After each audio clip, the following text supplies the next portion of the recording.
Hello, my name is Michael Garry, Head of Content for Atmosphere. I'm here at the ATMO Europe conference. Pleased to have with me Christophe Prévé of Schneider Electric. Hello. Hello.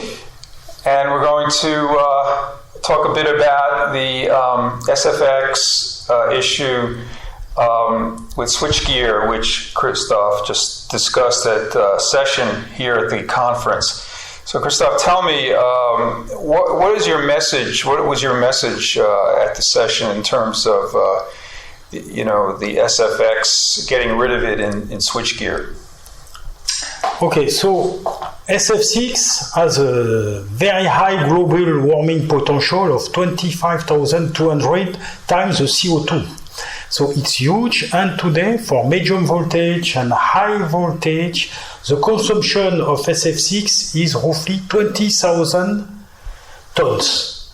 And that's the equivalent of 500 megaton of CO2 equivalent, or the equivalent of 150 million of passenger cars. So in fact, there is a big impact.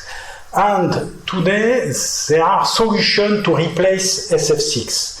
And in particular, we can replace SF6 with air and vacuum braking. So there are solutions, and there are now several manufacturers able to replace SF6 to substitute it.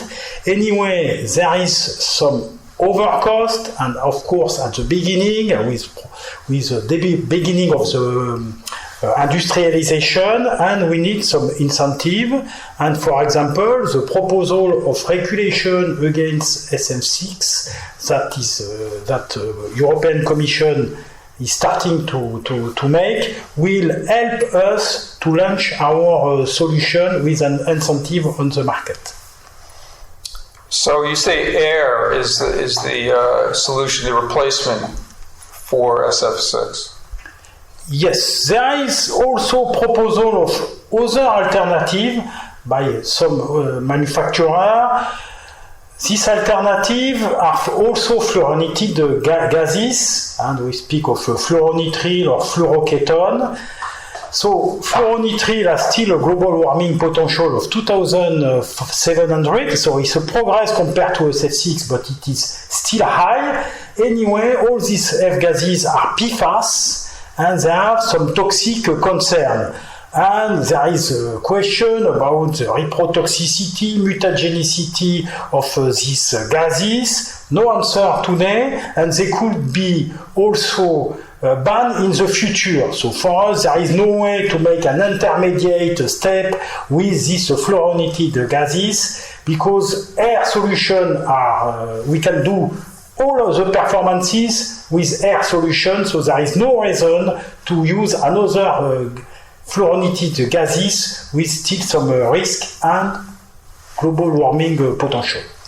And are we close to replacing SF6 with air, or is it something that's in the future? Or No, we are very close. Huh? We have already launched a product in 2020.